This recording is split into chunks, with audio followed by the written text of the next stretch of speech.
Aluminium is the most widely used light metal in the world. It has been used increasingly for decades because of its abundance, low density, good machinability, and resistance abilities. Aluminium is the third most abundant element in the Earth's crust, after oxygen and silicon. However, it does not occur in its elemental form in nature.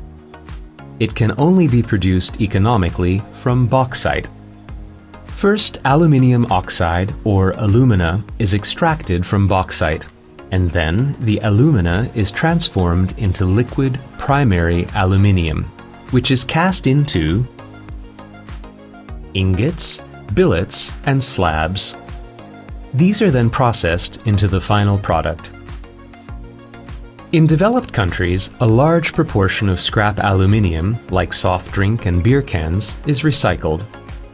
Recycling these cans saves 95% of the energy that is required to make the same amount of aluminium from bauxite. Aluminium smelting consumes vast amounts of energy, so aluminium smelters are found mostly in countries where there is an abundance of electricity and energy resources. More than half of the aluminium smelters use electricity generated by hydroelectric power plants, and only a small number of them use electricity produced by coal-fired or other fossil fuel power plants.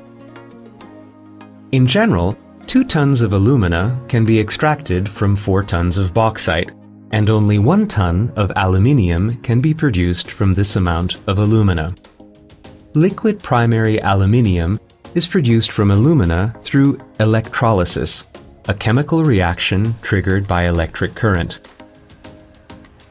An anode, that is, a positive electrode, and a cathode, a negative electrode, have to be immersed in an electrolyte solution and connected to a direct current source for electrolysis to occur.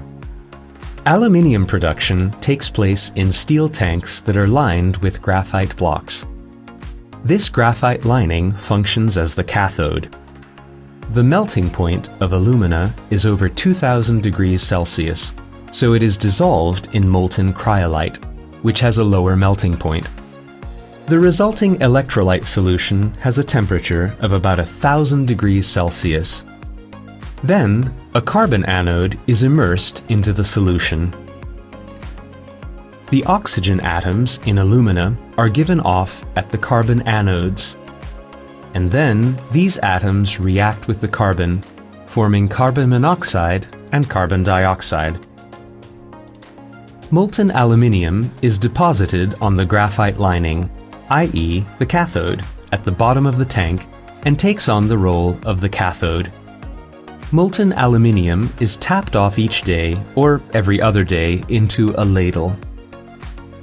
Since the oxygen is collecting at the positively charged electrodes, it is continuously oxidizing the carbon anodes, which therefore must be continuously replenished.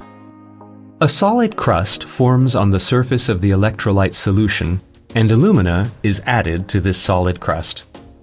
This crust helps heat the alumina and prevents the electrolyte solution from losing heat. Once alumina is added to the crust, it is broken periodically to replace the broken down alumina.